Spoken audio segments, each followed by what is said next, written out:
안녕하세요. 돈 되는 상식입니다. 오늘은 달라지는 신분증에 대해서 말씀드리려고 하는데요.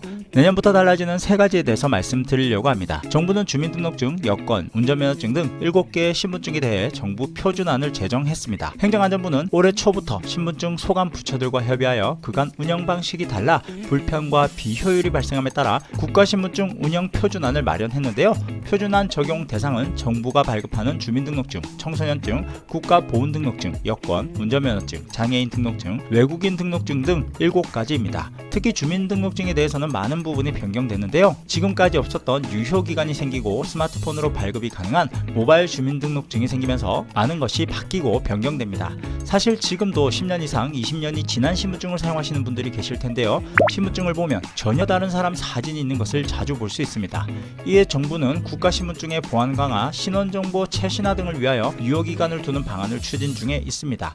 우리가 사용하는 운전면허증은 유효기간이 정해져 있습니다. 주민등록증은 유효기간 없이 10년, 20년이 지나도 한번 발급받으면 분실하지 않는 이상 계속해서 사용할 수 있는데요. 계속해서 주민등록증을 사용하다 보니 사진만으로는 신분 확인이 어려운 경우가 가끔 발생하게 됩니다. 이에 정부는 주민등록증도 운전면허증처럼 주기적으로 갱신하도록 의무화하는 방안을 추진 중에 있습니다. 시청하시면서 좋아요 한 번씩 꾹 눌러주세요. 주민등록증 갱신 기간은 아직 확정되지는 않았지만 대부분의 다른 나라에서는 10년으로 정해서 갱신하고 있고 여권도 10년, 운전면허증 또한 10년마다 갱신하고 있기 때문에 주민등록증 갱신도 10년으로 정해질 가능성이 매우 높습니다.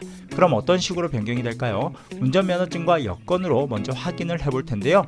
운전면허증의 재발급 기간은 2011년 12월 9일 이후 취득자의 경우에는 10년으로 갱신 기간이 정해져 있습니다. 만약 갱신 기간, 즉 적성검사 기간을 경과하게 되면 1종 면허는 과태료 3만원, 적성검사 만료일 다음날부터 1년 경과 시 면허 취소가 되고 2종 면허의 경우 면허갱신 기간 경과 시 과태료 2만원이 부과됩니다. 과태료의 납부 기간을 경과하게 되면 가산금 5%가 붙게 되고 매 1월 경과 시 중가산금 1.2%가 추가로 부과되게 됩니다. 가산금은 최대 77%까지 부과될 수 있고 체납 처분에 따라 강제 징수될 수 있습니다. 자, 그리고 여권의 경우에도 한번 확인해 볼게요.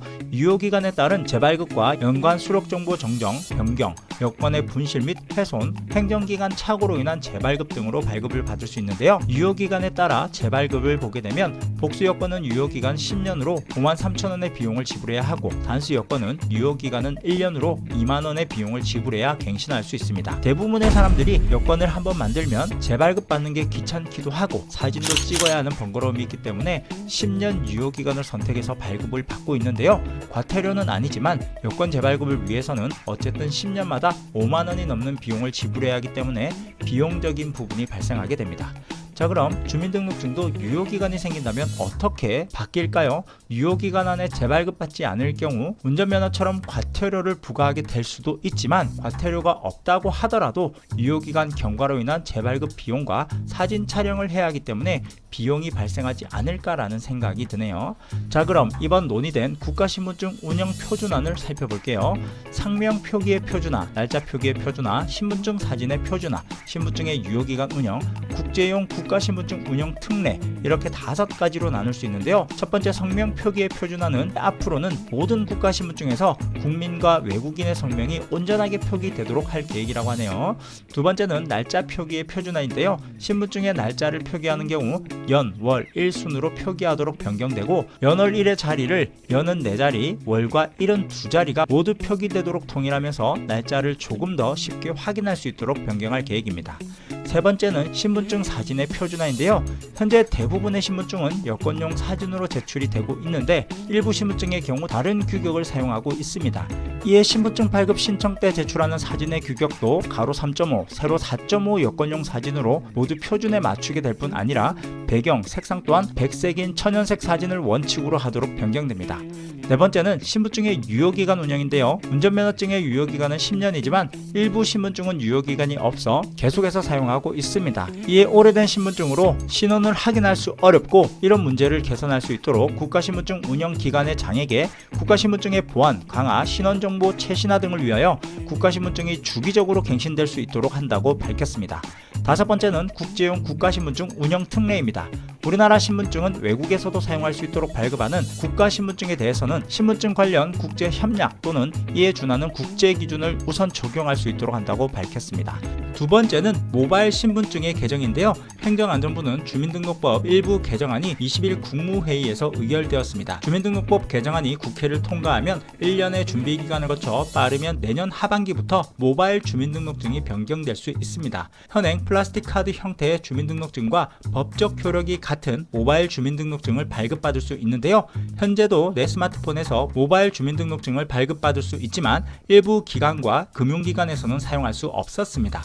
하지만 내년 이 서비스가 시행되면 편의점 등에서 성년 확인은 물론이고 관공서에서 민원 서류를 발급받을 때 은행에서 계좌 개설 또는 대출 신청 시에도 모바일 주민등록증으로 신원증명이 가능하게 됩니다. 때문에 신분 확인이 필요한 현장과 온라인에서는 신분을 증명할 수 있는 수단으로 카드 신분증과 똑같이 사용할 수 있게 됩니다.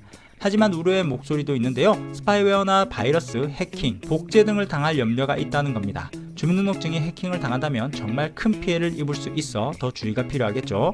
때문에 행정안전부는 국민이 모바일 주민등록증을 안심하고 사용할 수 있도록 암호화 등 최신 보안 기술 등을 적용하여 해킹이나 복제 가능성 차단 등 기술적 안정성을 확보할 계획이라고 하네요. 모바일 주민등록증의 발급은 1인 하나의 스마트폰에서만 암호화하여 저장이 가능하고요. 생체 인증 등 정보 주체의 허가 없이는 열람될 수 없도록 설계됩니다. 즉 4명의 스마트폰이 2개가 있다 하더라도 1개의 스마트폰에서만 발급이 가능합니다.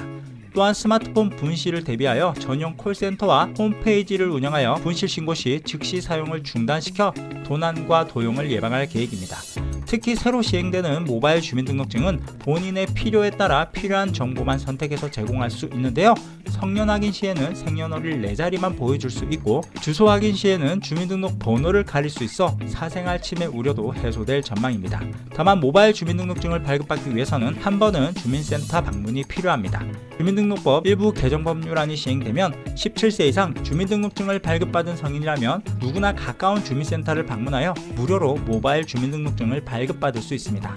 경찰청은 시험을 치르지 않고도 내년부터 일종 운전면허가 가능하도록 도입을 예정하고 있습니다. 바로 일종 자동운전면허 도입인데요. 내년부터는 2종 자동면허를 가진 사람은 1종으로 갱신할 수 있도록 개선하고 7년간 무사고인 2종 자동면허 보유자도 별도의 시험을 치르지 않고 1종 자동면허로 갱신이 가능하도록 변경됩니다. 다만 아직까지는 전국 면허시험장에 1종 자동면허 시험을 위한 자동기어 차량을 배치하기 위한 시간과 비용이 필요하기 때문에 내년부터 단계적으로 추진할 예정이라고 하고 우선적으로는 기존의 무사고 이력이 있으면 2종 보통면허를 가지고 있는 분들은 1종 자동면허로 갱신이 가능하도록 시행한다고 하니 2종 면허를 가지고 계신 분들은 내년에 1종으로 새로 발급받으시면 될 것 같네요. 참고로 본인의 무사고 여부 확인은 경찰청 교통민원 24에서 조회가 가능하니까 참고하시면 되겠습니다. 그럼 오늘 영상은 여기까지 할게요.